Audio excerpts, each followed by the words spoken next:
We are the Church of the Larger Fellowship, the Unitarian Universalist congregation with no geographical boundaries. We believe in cultivating curiosity and transformation that is rooted in profound love. For over 85 years, the ministries of the Church of the Larger Fellowship have circled the globe and crossed the walls of prisons. We are a spiritual lifeline for our over 2,000 members in prison, who are also connected to individual Unitarian Universalists through our letter writing ministry. In our online community, we offer weekly worship, classes, and groups. Our monthly magazine, Quest, supports the spiritual lives of thousands around the globe. We know better than anyone how deep and meaningful connections can be formed even from a distance. We are proud to be a leader in this faith movement, and we invite you to get involved in our ministry. We strive to be a place where anyone from anywhere can find spiritual refuge anytime they need it. Welcome to the Church of the Larger Fellowship. We are so excited to bring you an all-new episode of the Voices of Unitarian Universalism, known affectionately as The View. The View is a weekly Unitarian Universalist talk show discussing important faith-based topics from an anti-racist, anti-oppressive, and multicultural perspective. Since 2013, we have gathered every Thursday from September to June to welcome guests from around the world. Our guests are writers, scholars, activists, and religious thought leaders who are shaping Unitarian Universalism and society for the 21st century and beyond. We hope that today's show inspires you. We hope it builds your faith and gives you perspective to see the power of Unitarian Universalism at work in your life. Welcome to The View.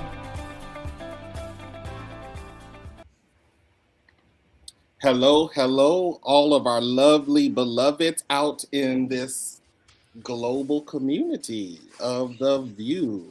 I know, millions and millions watching. I'm speaking those things that be not, as though they were. Hey everyone, this is your favorite Reverend Dr. Dante Hilliard, Learning Fellow here at your Church of the Larger Fellowship, and this is Voices of Unitarian Universalism, where we do all of the hot goss in these political streets, in these religious streets, in these, I don't know what the hell going on, but I'm going to figure it out, streets. And I am not here alone. I am here with my two of my favorite people in the world, our co-leads of the Church of the Larger Fellowship, and we have a special guest who's actually pretty darn cute too, who's going to talk to us about the work that they're doing out here in the world. We wanted to have this conversation last month when we were focused on pluralism, but we had some little scheduling quirks that we had to work out, so we're really excited. So I'm going to start first with our host, and then we'll talk a bit about our guest. So, reminder, I am here in the land of the Council of Three Fires, where the ancestral and historical home of the Ojibwe, the Ottawa, and the Potawatomi people, also known as Chicago, Illinois, USA, founded by the Black Haitian Jean-Baptiste Point du Sable. And, spring still feel like it's losing the battle with winter out here, but, I trust Mother Nature. Aisha, what's going on with you, child? Hi, I'm Aisha Hauser. I am in the land of the Coast Salish people, also known as Seattle, Washington. And Seattle always has goofy weather. So today it's sort of, the thing about Seattle is it has very bright, cloudy days. Yes, in the winter it'll get dark, but not that dark. So, yeah, I don't know what else to say. We have a lot to talk about. So I don't know if we're going to do a UU roundup, but maybe we'll skip it this time.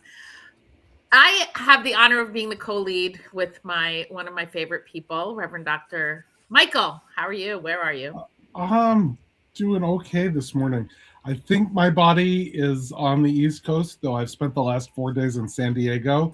So it might be 9 a.m. That's acceptable, right? Yes. I'm the Reverend Dr. Michael Tino, the other half of the co-lead team at the Church of the Larger Fellowship, with one of my favorite people, Aisha Hauser.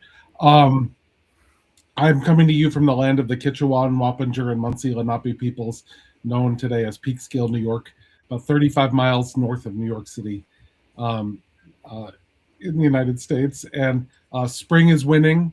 Y'all, spring is winning here in New York. It might still be losing in Chicago, and I guarantee you it will eventually win. Spring is winning. The irises in my front yard started blooming while I was away. And so I came home and I went outside and I took pictures of the irises.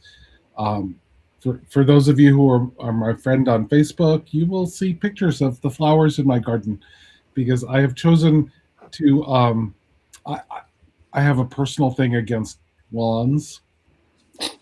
So the first thing we did when we moved into this house was tore up. There was about a 10-foot by 3-foot patch of grass in the front of our house, which no longer is. And today it is dominated by the gorgeous lavender irises that smell like grape bubble gum. Mm. And so I'm dressed to match the irises, and excited that they're blooming, because this will be a special 2 weeks in my year. Yeah, I'm just back from San Diego, land of the Kumeyaay people, where I was in a retreat with the other members of the UUA Ministerial Fellowship Committee, which is the committee of our association that credentials and disciplines ministers. So we have the great honor and privilege of credentialing new ministers, and the great weight and responsibility of having to adjudicate misconduct. And there's way too fucking much of the misconduct going on for my taste, but we're gonna be there. Your little accountability team. Yay for accountability. We had a great retreat all about restorative practices, which I know, Aisha, are one of your favorite topics, but how we integrate restorative practices into work. Did you remind them that evil never sleeps, but the righteous need a nap? I did not use those words, though I would have properly attributed them to you, Dante. And I will remind our viewers that if you need a T-shirt that says "Evil doesn't sleep, but the righteous need a nap," clfuu.org/merch is where you can get that T-shirt. I have one myself.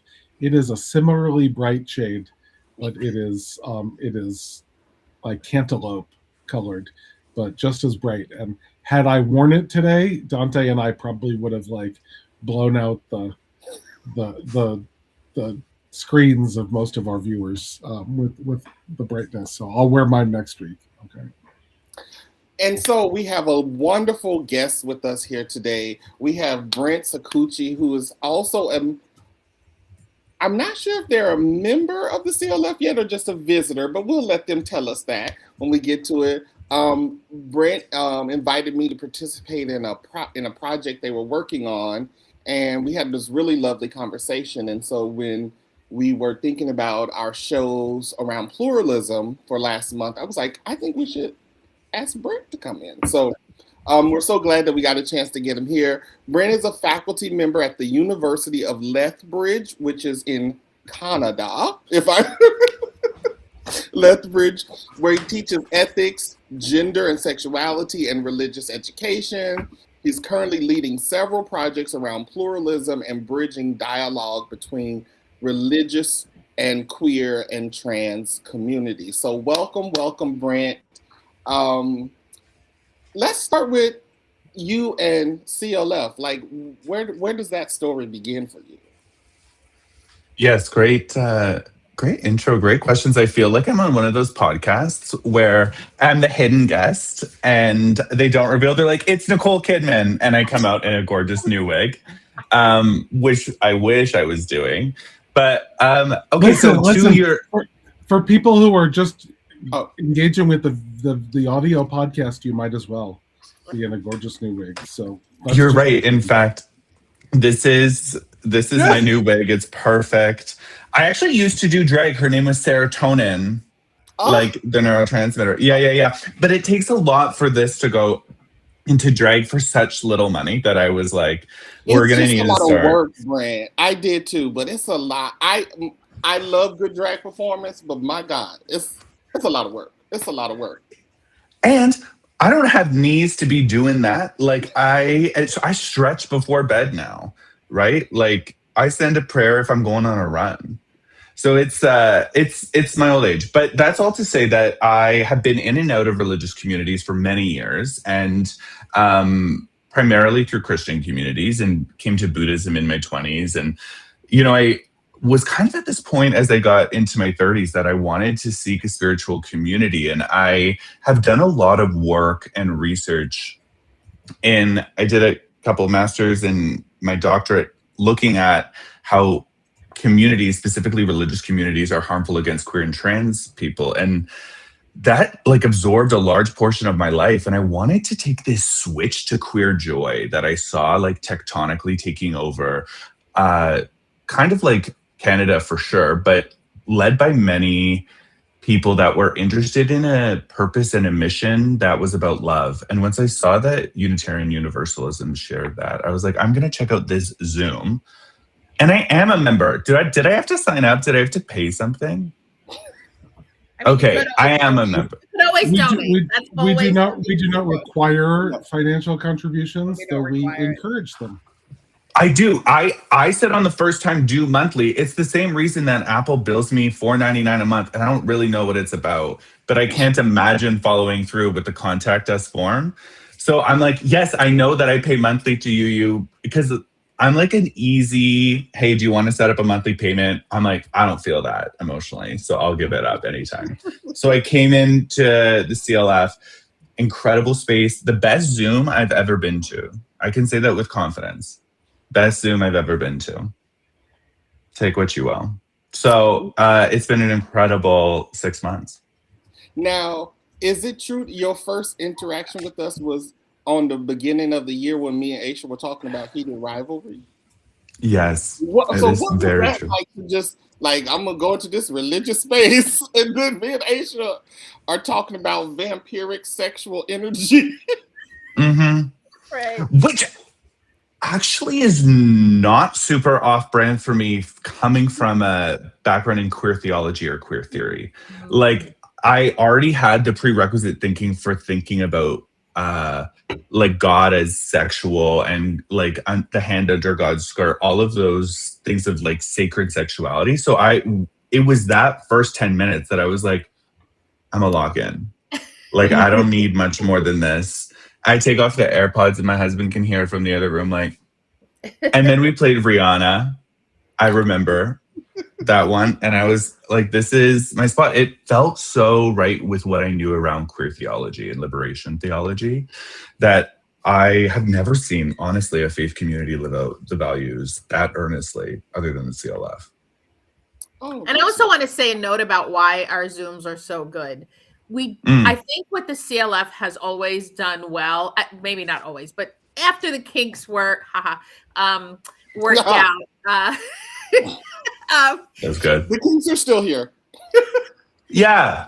Is the invitation for folks to how we invite interaction in the chat. So it really is a community. So I think the worships and when we have classes, I think we've really hit on kind of the sweet spot of how to create community online in a way that I feel, the feedback I've gotten, I felt it, people feel connected to each other. So yeah, thank you for that. I'm glad it resonated. And it was Dante and I, part of how that happened is leading up to that first show, the staff gets a couple weeks off. And if we create what we usually do, we really wouldn't get time off. So it was a low key, and Dante and I, what we should talk about. And that was when, I had just seen all episodes of Heated Rivalry, and Dante's like, let's talk about that. So it was great. I'm so glad. Yay. I know. And to your earlier point, yes, it's community, but it's also good pedagogy. Churches suck at pedagogy so much that they have no training in like what inquiry-based learning looks like, participatory or liberatory learning, that I'm like, we want to talk, right? Like there is something sacred about me writing down a joy and sorrow from this random person across the world. These are all connective and collective pedagogies, and you clearly know them. I think it should be in training for ministers. Is it? I mean, I do teach a couple of seminary courses, I think Michael and Dante, you teach. Should it be required? Yes. Do many seminaries teach it? Yes. Is it actually required? Not so much. Well, can we just have those of us who have graduate education, can we just have an honest conversation? Which is, I believe, all four of us. Here we go. None of these institutions give a flying fuck about good pedagogy. They sure don't. If you are a good teacher, you're a good teacher because you believe in good teaching. But there is no reward in these institutions for good pedagogy. So Nicole wants us to define pedagogy. Okay. Brent, why don't you go first? Let's unpack that $5 word. Okay, well, because I'm actually I teach in a teacher education program. I am a trained teacher. I have taught everything from grade 2 to graduate school, and those are my two favorite grades to teach, actually. But for me, I come to like thinking about social justice pedagogically. It's a pedagogical project, which just means that it's rooted in teaching and learning. And that actually influences a whole philosophical approach that I take to social change work, which is different from social justice, which we can get to. Pedagogy for me, though, it's in learning science, it's called the zone of proximal development, where this is like what you know, and on the edges is like stuff that you don't know fully yet. And in order to stretch those edges, you need to experience discomfort. And so I see pedagogy as the practice of discomfort wherever that happens. Because just because teaching is happening does not mean learning is happening, right? We know many places that are teaching, no learning is going on. And I know many people who are well schooled but poorly educated, right? And I know many people that are well educated and not very schooled. So pedagogy is just the experience of discomfort. It can happen in meditation, it can happen in your journal, and it can happen in a classroom. But it's everywhere, and it's when you learn. You can have pedagogy from a broken heart, and it's just those edges being stretched. Ooh, I love that. Well, one thing that like more and more of our ministers are learning is that like the church is the curriculum, right? So how we do church is important, because how we do it teaches us how we want to be. Like Dante is really fond of reminding us that worship is where we practice the world that we want, right? And that's a pedagogy. That is a form of learning, right? That we're going to practice this together. And it's thank you for naming it as a good one. Yes. Yeah.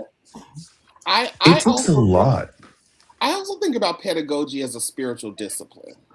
So for me, pedagogy, so I'm going to use another big word and then we'll back up, because pedagogy is a praxis, praxis, right? Praxis is doing a thing, then reflecting on the thing that you did to think about how you could do it better, where more people can be invited in, how you can be more efficient and effective in the doing of the thing, and then you go back and do it again. And you keep repeating that cycle of doing, reflecting, retuning, and go back again. And so for me, pedagogy is like a contemplative spiritual discipline. It is, I don't just show up to teach. I think deeply about teaching. Yes. Who am I teaching? How do they learn? Where is my practice not up to par to reach the folks for whom I'm responsible for teaching, right? So it's like parenting in that sense of it's an active way of living. It's not just what's happening in the classroom. I'm thinking about the materials that I'm selecting. I'm thinking about the order of the assignments? Will this help you scaffold new information onto the information you already have? So it's constantly thinking about that. And in higher ed, we use the big three: research, teaching, and scholarship. Research, teaching, and scholarship. Ain't nobody getting tenure for good teaching. Mm-hmm. Mm-hmm. Mm-hmm. Now, if you get some grants, yeah, if you got 10,000 peer-reviewed publications, yeah, but nobody, you can be, and those of us who've been in these universities, we know there are a lot of bad teachers. The way I learned from Judith Frediani, my mentor in religious education, what, so what, now what? And I was using that in seminary. You could use that for putting together worship, preaching, teaching. What are you talking about? Why are you talking about it? And what do you want people to do with it? Yeah. What's the truth? Right. And this idea to Dante that you're saying of pedagogy is sacred to me. Like, it is a sacred act, which is why when I talk about plagiarism, I'm saying don't hurt our sacred relationship. I'm not going to threaten you with institutional stuff. I'm saying that what we're doing here is a ritual of love, and we're rehearsing for a better world outside of this classroom, like we do, right, in worship. So when we come to those ethics of sacredness, I find that students buy in more too, because it's an earnest community. But you're right, pedagogy, they don't care. You're engaging them in the reason why we do things, and not just saying there are rules, and if you cross it, there'll be consequences. Yeah. Right. Which is not real community, right? If you have a community that's based off of rules, you don't have fucking community, right? You've got a deal. And the same thing comes with agreement. Agreement is not community. And this actually has to do with social change and social justice. If we believe, and this is about pluralism too, that, because we're all leftists, that we are going to feel the same, and that's community, I think we've misread community. We don't have real rapport if we can't disagree. We've got a deal, and you better not step out of line, or there's going to be consequences.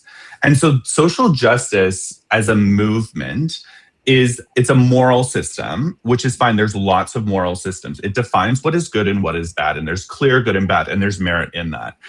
Churches are moral systems historically too. There's unattainable purity in lots of social justice circles, same with churches. There's charming leaders, there's key texts, irrevocable sinning, so you're always unlearning, et cetera, et cetera. They're common across moral communities. And there's merit in having shared morals, but social change is interested instead in talking across ideological divides. So social change is about people who are ideologically different from one another. It's kind of the difference, if you think about it, between Malcolm X and Martin Luther King Jr., that Malcolm X's approach was very pedagogy of the oppressor, rooted in critical Black liberation movement, and arguably ignited that on a national scale. Whereas Martin Luther King Jr. had this idea of love and talk. I don't have to like my neighbor, I have to love him, which is a really, really tall order. That's kind of the difference between social change and social justice. The kicker here that some people will immediately want to do is be well, which one's better? Social justice is better, social change is better. But that is still in the framework of thinking of a moral system. Which one's a higher up on the critical scale? And they're both equally critical. They're valid strategies towards liberation, but they are different. And so my work is in social change. We need them both. Yes. In some ways we need them both, right? Yes. Absolutely. I was always teaching my students. If you did not have the Nation of Islam and Malcolm X saying, fuck this, give us our own shit and leave us alone. That's right. Oh, you don't want us? We don't want you either, motherfucker. Fine. Just leave us the fuck alone. We're going to take our shit and go over here, and you do all that bullshit you want to do to each other. Leave us alone. Yeah. If they didn't, the call for separation, to me, the most powerful part of it was the rhetoricalness of it. It was whether it happens or not, saying it out loud creates drama because it threatens the American myth of these United States, right? So they were like, "Fuck, you don't want to fuck with us? We'll just go over here." But the system, no, you can't let us just go over here because that destroys the myth. Right? That's right. So, That's and it makes Martin Luther King and the civil rights movement and the integration movement seem so much more reasonable. Because it's like, right. We can do it this way or this way. Tina Turner says we can do it slow or easy. We can do it fast and easy. Booker T. Washington was very good at this too. People like to pit Washington against Du Bois, right? But Washington was like, I want to build a school for these black kids. Now, you can give me the money, so build this school for the black kids, or I'll just send them to go to school with your kids. Right. It's on you. And all of a sudden, he seemed reasonable compared to Du Bois was like, go study French and go learn Greek and go, get these PhDs. And they're like, oh, shit. Now Washington seems reasonable. So to me, pluralism is recognizing it's not about one way. I tell people, I remember I took honors geometry in high school. And I just thought, why the fuck is not all math? Geometry makes so much fucking sense because it's not algebra. It's not linear. It's not memorize this formula so you can get to the answer. Geometry is, there are lots of different ways to get to the answer. You just need to figure out which components do you want to assemble in what way that get you to the answer, and you just need to be clear that these are the components that can get you to the answer. And for me, that's how I think of pluralism and life. It's like, there's lots of options. Yeah. It's like, but which options work for you that are aligned with you that you can assemble and cobble together, stitch together, or understand the connection between them in a way that helps you see your path forward. So, and take from both. If you're a social justice person, growth for you is going to be using a social change strategy. And if you're a social change person, growth for you is going to mean using a social justice strategy. And use them all.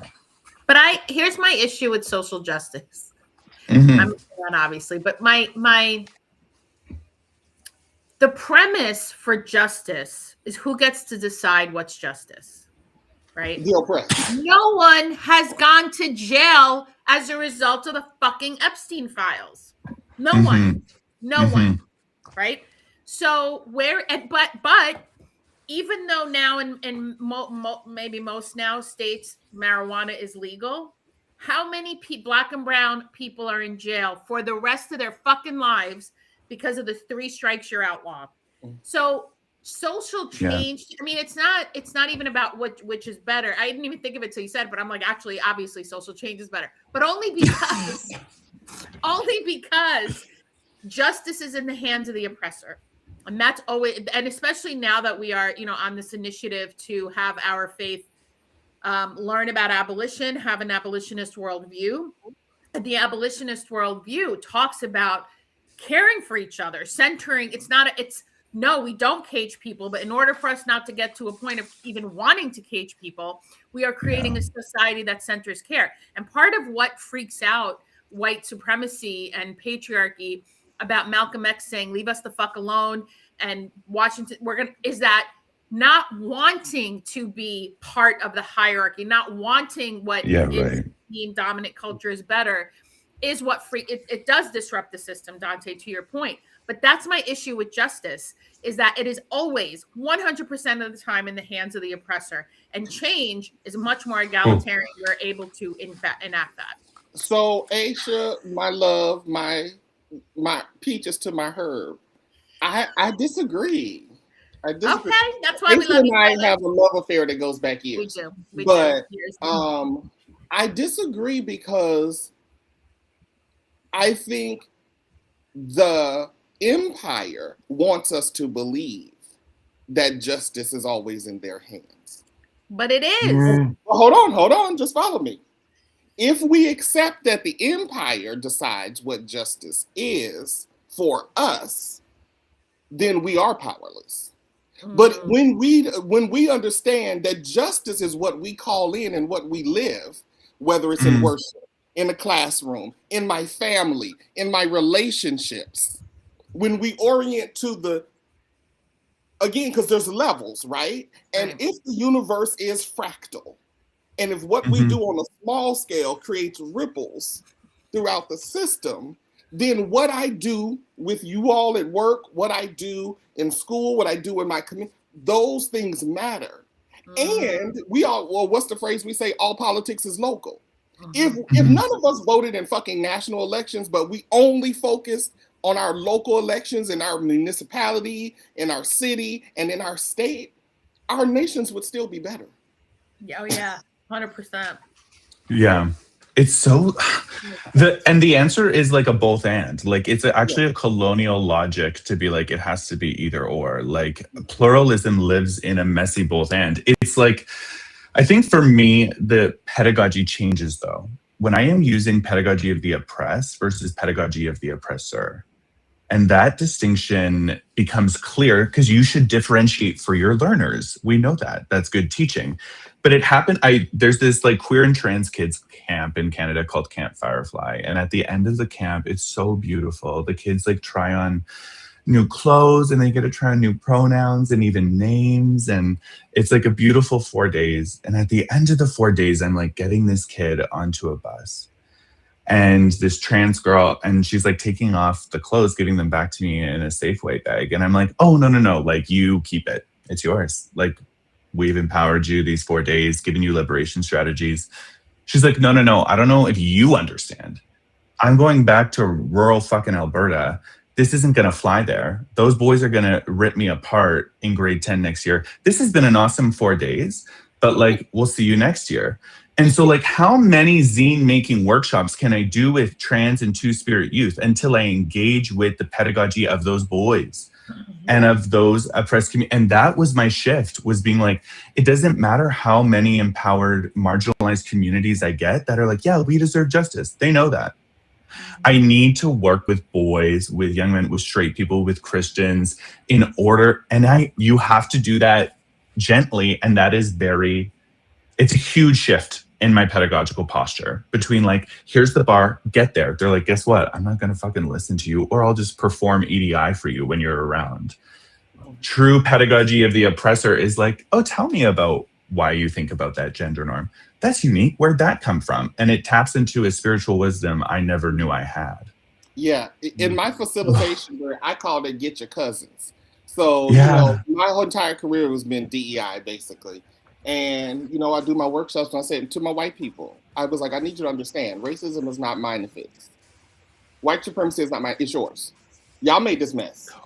I'm not going to be the maid. I'm not here to clean up a mess that you made. So you get your cousins. When that white person gets out of pocket in that space and you know they're being out of pocket, you do something about it. You say something about it. Don't wait for the black person, the woman, the queer, the disabled person. You do it. Right. Get your fucking cousins. Because that's your responsibility. Get your people together. So like when we would go out in public, my mother would go to the grocery store and you would get the speech. All black kids know the speech. We're about to go into the store. Don't look at nothing. Don't touch nothing. Don't ask for nothing. Don't. And if you act a fool in here, I'm gonna act a fool on you. Like there were clear rules of engagement, right? And that's all I tell me. Go get your cousins. They thought it was funny, but I was like, no, I'm serious. No, I love it. We all have a responsibility, you know. If you claim you want justice, but you let that uncle sit at the table across from you and talk all kind of bullshit, perhaps about you, perhaps about your child, perhaps about your another dear love, and you just, oh, you know, that's just old drunk uncle. No. But it goes back to what we started with in terms of pedagogy and where discomfort happens. And one of the things I've been saying for years is where Unitarian Universalism failed our people. Because we merged in 1961, the Unitarians and the Universalists. For easily 3 decades, the focus was on intellectual exercises of, you know, we're not Christian, we're humanists. Right. You know, we read the right books. Everybody marched with MLK in the 60s. And it was and there wasn't an invitation or grappling with being complicit in such a deeply oppressive country. There was so it happened, and I mean, there were times where youth of color, queer youth. Now we have Black Lives of Unitarian Universalism, which even the creation of blue caused a lot of hullabaloo with white folks in our denomination, because I think just in the last 15 years, Unitarian Universalism has finally pushed at the edges, gotten centered at CLF definitely does. We absolutely have been doing that. Centering the pedagogy that says we cannot continue to be complicit. I'm wearing a keffiyeh. I make it a point to wear a keffiyeh every single time I'm on, because there was the association as a whole was slow to use the word genocide, and it was clearly that. And now it's like, I mean, because it's still, I mean, it's uncomfortable. People still aren't loud about it, but that's part of how we have been. I think we have, but we're not failing our people anymore. I think there's a lot more of that, and I think the CLF is at the forefront of that. I truly do. Yeah. And it's tough. Like here's the thing: is if you are talking to a Zionist versus a Palestinian, my pedagogy in both of those changes. Like, I don't need to convince the Palestinian that maybe empire is a bad thing. Like, I don't need to gentle parent a Palestinian that empire and colonialism is a bad thing. I'm going to use a different tactic for a Zionist and start unraveling, being like, say more about what you believe by yours. Where did you get that idea? And it is, when people say I'm not your personal educator, I say I am. Like, I signed up to be a social justice educator. That is a part of the work. But I am noticing I'm not getting far if I'm like, by the way, uncle, at the table, I bring out my notes app. I'm like, well, my therapist says that you're a piece of shit and you have attachment issues. And then your uncle is just like, well, fuck you. I'm never going to come when you're around. So like, who do you want to learn from more? The teacher that says, this is the fucking bar, get here. You're so, cis and heteronormative, blah, blah, blah. You're like, I'm going to skip that class. Versus the teacher that's like, come in, make a mistake. Tell me, I just want you in the room. And it's very difficult to do, especially like to gentle parent cis and straight people, for people of color to gentle parent white people. But it's not just gentle parenting. Pluralism is like, it's listening, which is so tough. And it's also about taking your ass whooping too. Right? Say more. So, I was in this, interracial training, And so Deshaun, did we lose you, Brent? We're back. Oh, okay. There you go. So I'm in this training, and one of my white colleagues, she does the thing, the white woman thing. She starts weeping and she starts crying, and she's like, and I just want us all to be safe, and I want the world, and I just forgive me for what, just forgive me, And she went on and on and on. I mean, the white tears was flowing like crocodile tears, honey. And I said, excuse me. I said, honey, what if there is no forgiveness for you? What if I have no forgiveness to give you? Beautiful. Does your commitment to this work change? Oh, no. I said, no, don't answer right now. I want you to sit on that. Don't answer right now, because I know what you're going to say right now. Yeah. I want you to take that question home with you. Because for some of us, there is no forgiveness for white people. And y'all need to get really clear. And that doesn't mean you have power over me. It means forgiveness requires new behavior. Yes. And your new behavior is not accessible to me. I don't see it. I'm not experiencing the amends. I'm not experiencing the changes in behavior. So forgiveness has to be earned, and you haven't earned it. The best apologies change behavior. Right? Right. And so a lot of times people, again, I tell my daughter that all the time.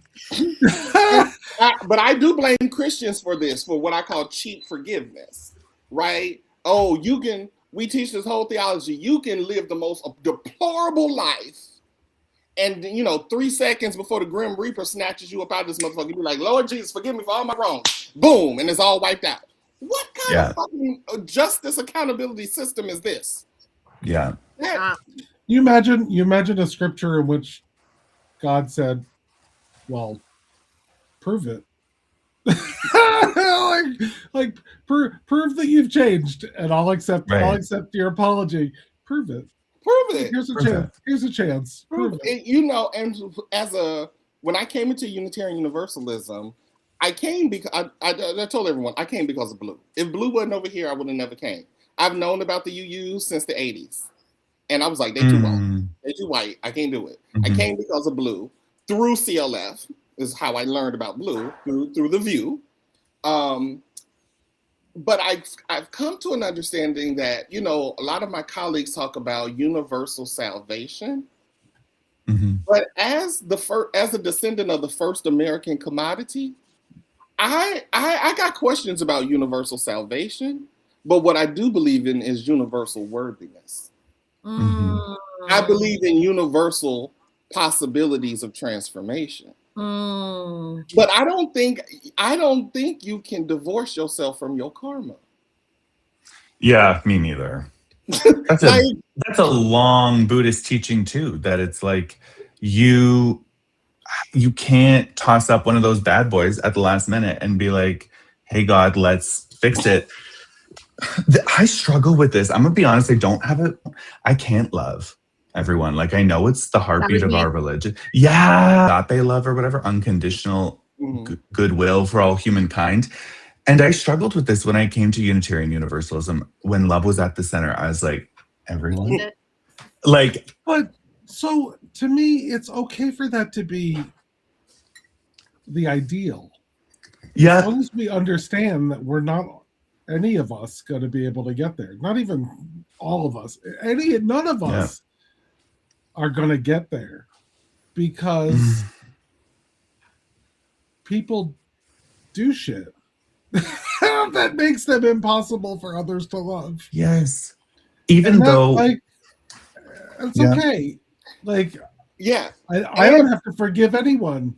I don't have to. You don't have to forgive in order, for me to believe that ultimately there is a love that reconciles us with the things that we've done wrong. And I can accept that a person that I can't fuck with, somebody loves them. I can't fuck with them, but somebody loves them. And both of those things can be true. Me and that person, we don't work well together. We don't need to do projects. We don't need to be in each other's lives like that. Nope. But somebody has a wonderful experience with them that's very different than my experience with. I can hold that truth too, right? And that's the beauty of a good point. Is that, I think of it like, the quantum mechanics of the universe, right? Like, all of us, we're living one particular version of our story, but on all around us are all the other possibilities of how our story could twist and turn. This is just many universalists are fond of saying, I'm glad God loves them, so I don't have to. That's beautiful. The project that you invited me into, can you tell us a bit about that project and why you wanted to do it? Yeah, that's a great question. It's a textbook, actually, with because I'm noticing students don't really love to read anymore, heavy amounts, and that's like to no fail on them. I'm not going to push an education system that isn't working. So I was like, I'm going to make a textbook that has videos and has interactive like interviews, and it's going to have songs, and it's going to have art, and it's all about gender and sexuality and education. And I am using through the whole thing this like bedrock of pluralism. In Lethbridge, where I live, we're the highest concentration of Latter-day Saints, so Mormons, in Canada. So it's very similar to Salt Lake City, where I live in the Rocky Mountains. And what I've noticed here is that many ex-Mormons or ex-LDS people who are now queer actually carry a very strong ethic of love. They carry an exceptionally strong ethic of love. And queer theology at its bedrock is radical love. And so I started making all these connections in there and inviting in more and more religious folks because they were speaking to the heartbeat of pluralism. And so I have we call it the United Church of Canada, which is kind of our most liberal version of congregation here that's like substantially large. And I've had, ex-religious leaders, religious teachers come in. And what we've talked about each time about pluralism is love. And it's like the heartbeat of this. When I saw that it was the heartbeat of universalism, I was like, this is so wild. Like, love is, before it was a fucking Amazon t-shirt, like love wins and love is love was our queer and trans movement that propelled us.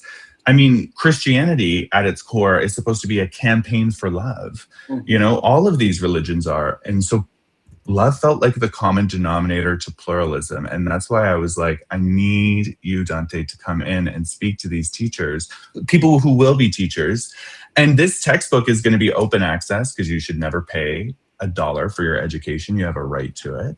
And it'll be available throughout the world. And they get to come back to these like messages of pluralism and love, especially when it is so fucking hard to choose pluralism. But you have to choose pluralism. Like, you have to. Hate is so our default. Choosing pluralism requires so much love from me, but I've realized, like love, I have to trust in pluralism. Love requires trust and pluralism requires trust. I have to trust in humanity. When I'm working with like young boys or men, I have to trust you have a heart full of love. And I mean, no one spreads that message better than the three of you, but also I think it's something that is within all of us and it just needs to go explored. So this textbook is an effort to do that. It's a project for love. That's amazing. And make sure you let us know when it's available. We'll promote it. We'll have you back on. Do you know about Our Whole Lives? Please tell me you know about Our Whole Lives. Tell me every detail, including your social insurance number. Michael is one of the co-authors of one of the programs. It is an expansive lifespan healthy sexuality program developed by the Unitarian Universalist Association and OWL. The UCC. Oh, OWL. Yeah.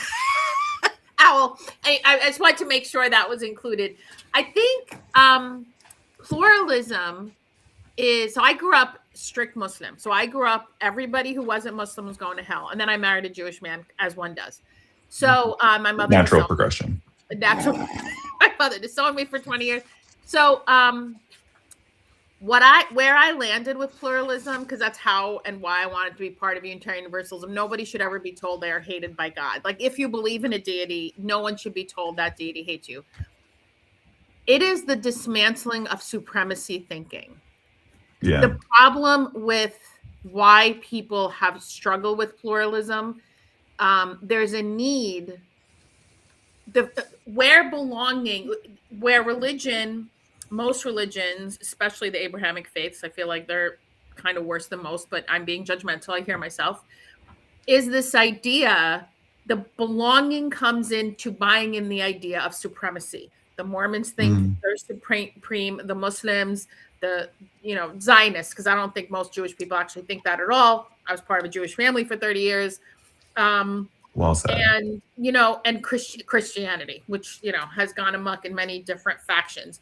So when we can dismantle and chip away at supremacy thinking, that is when we can embrace pluralism. That's my kind of where I. Ooh, that's perfect. Well, I also think of it as the challenge of pluralism is you have to accept that we're all chosen. Yes. Yeah. That's what that's dismantling supremacy thinking. That's right. We're all chosen for something. That's right. Because right. What these traditions are is like, no, we got the secret sauce. Everybody else don't have it, right? And it's like, no, you have a sauce. I have a sauce over here too. And we actually enjoy the flavor. Right. Of this sauce. That's right. But here's the kicker is I feel like, so I'm there. Yeah, pluralism is we all get our own truth in this way. But the difference is I'm right. Like, that is what I feel. I'm like, the difference is I'm on the right side of history. So I have to continually say that, like, if someone says being gay is a sin, I'm like, oh yeah, I'm from holding multiple truths, except when your truth sucks. And that is where I'm stuck with pluralism, is like, yeah, I'm all for like, we need to hold things at the same time that are technically contradictory. And the difference is though that I'm right.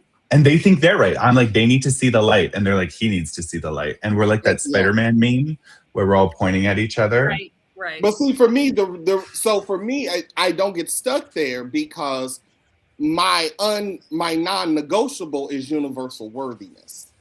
So if what your truth is that you get to decide who's less worthy than you, then no, we can't be in agreement. You're entitled to that truth, but boo, I'm not living in that world, and I will do my best to make sure that world disappears.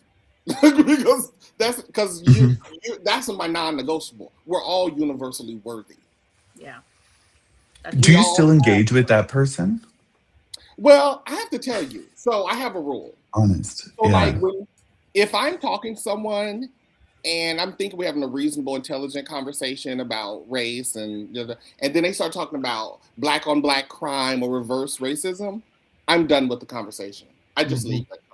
I mean, because I'm not going to have a conversation about something that's not real. Because then you're just going to trap me in a cycle of nonsense. So I'm just like, you know what? Yeah, we're done here.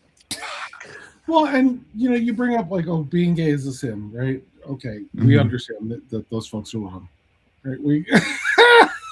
But it's like, so Robert Jones Jr., known as the son of Baldwin's famous quote, right?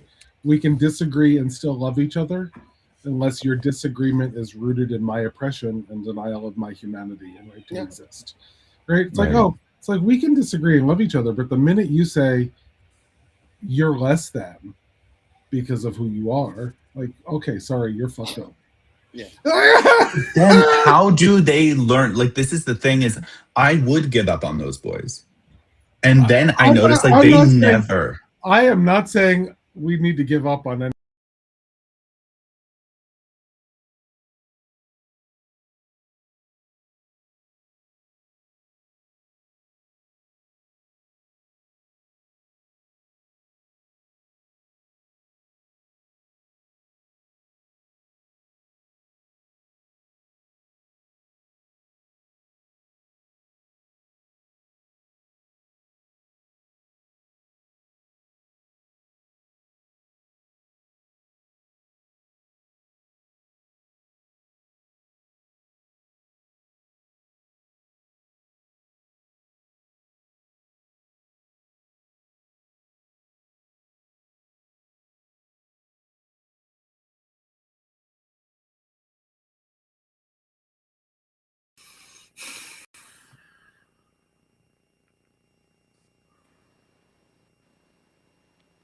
Was I the only one that got kicked off? No, I think it's Restream. Something goofy's going on with Restream. Oh, okay. I got kicked out too. Look at the enemy being angry out here. Somebody's mad about pluralism. Cut it out, fucking FBI. Stop it, Cash Patel. What the hell just happened? It was Restream because we all got kicked out. It was. Oh, we all got. Well, we're all back now, huh? I hope Brent is coming. Yeah, it was something with Restream because Nicole just said, "Did we just lose everyone, or is it just my internet?" No, I think Restream's being goofy because it happened twice to me, but I think it's hopefully we just lost everyone. So what I was in the middle of saying was, I don't think we have to give up on anyone. I'm just saying that fundamentally we can't accept a point of view. Oh, yay, Brent is back. Yay! Or like, you're from Canada. We're going to be checking those passports. We all got kicked out. It was Restream. We all got kicked out. But Reverend Michael, Empire is found out about us or something. For me, about those people, when say like, I just have to leave. So for me, it's two things. When people are trying to rope me into circular conversations that are meant to keep me stuck in a way of thinking that does not serve my best interest. No, that's a boundary. No. Yeah. I'm not doing this with you. I don't care if you're my mama, my daddy, my best friend, my lover, my husband, my child. I don't care who the fuck you are. I'm not going to be stuck debating my value with anyone. So I do have this with my mother. And my mom recently said to me, I hope I don't go to hell because of you and your sister. I'm 55. My sister's 51. So I'm kind of like, Mom, I don't know what to tell you. Like, and what I wanted to say to her what I really wanted to say to her is, how sad that you believe that you're holding that. My mother's in her 70s. And the way I reconciled it when she came back into my life after 16 years, because she left the country, is I can't do anything about, she's my mom, and she did the best she could, and I don't accept her devaluing me. And to your point, Dante, I don't talk to her about those. I cut it off. I'm like, I talked to her about Unitarian Universalism. I said, God is one. She was with me. I said, God loves everybody. She goes, no, he doesn't. We are done with the conversation. So yesterday I mentioned I flew home from San Diego, and when I fly by myself, especially, and not like with my queer family, I tend to do a little airport ministry with my clothing. So yesterday I wore a "We Love Our Trans Kids" shirt, and that's what it said. We love our trans youth, and or we love our trans kids. And someone said, so you're going to like go through the airport in that, huh? I'm like, bet your bippy. And they said, well, what if someone decides to argue with you about that? And I'm like, well, first of all, how can you fucking argue with we love our trans youth? I know people will. And I'm like, second of all, my response is going to be, how sad for you.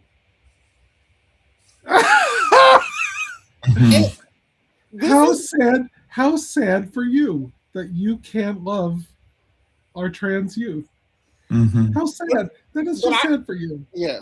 I think there's a truth on the other side of your statement too, Reverend Michael, because particularly white Western culture has this thing, how do I describe it? The only way I know how to say it is, like, me and my sister were having a conversation about child rearing, right? And I was saying, sister, I love you.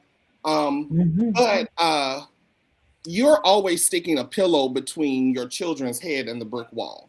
And I understand why you do it, because you don't want to see them hurt themselves. But what you also are teaching them is they never have to suffer the consequences of their behavior, because they know that you will always be there to stick a pillow between their head and the wall.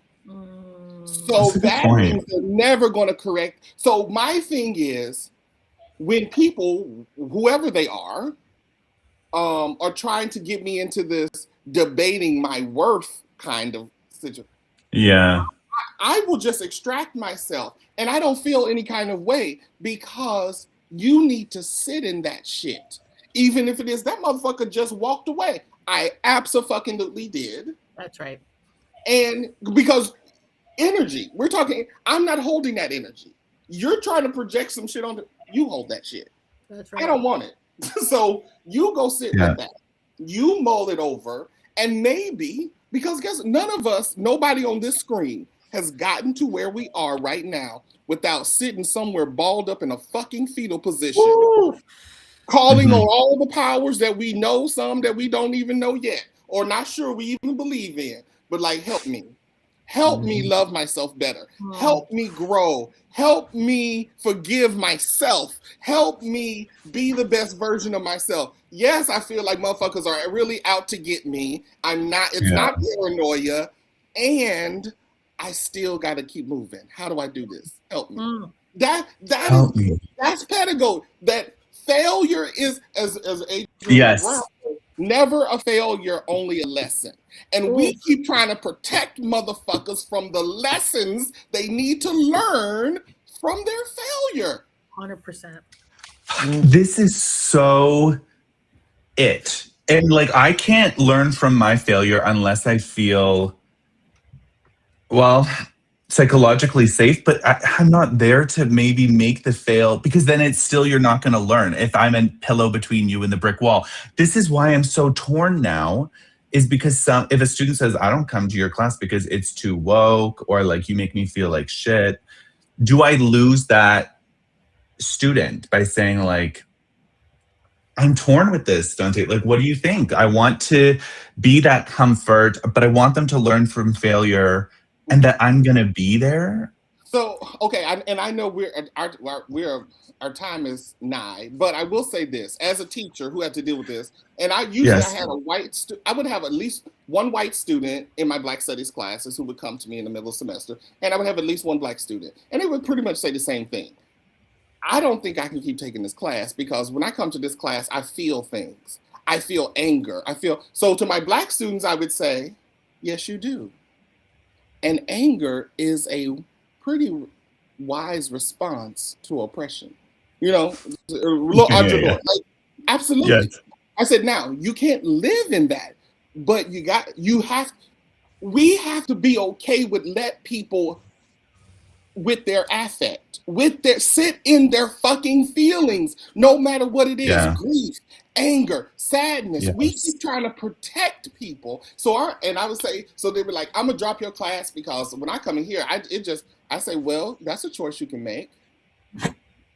That it's a choice. You can make it. If you're gonna run every time someone makes you feel something. Right. That is Or you can sit in it. Like to my white students, I'd say, this is one of the first times you've been in a room where you outnumbered. That's right. So you can either sit in it or you can run. Right. There's going to be lessons either way. So that's Brent, go ahead. We would love to have you back. It is 102. So you are welcome back to continue this conversation. This has been really fun. Really great. You have any final things to leave our viewers with? You know what? What you're saying, Dante, reminds me of warm demand in teaching. It is that like, this is the bar and you're going to get there and I'm not going to ditch you. Like, and I'm your teacher, like, and we're a community, but this is the bar and you will get there. It's high rigor, but it's also high compassion.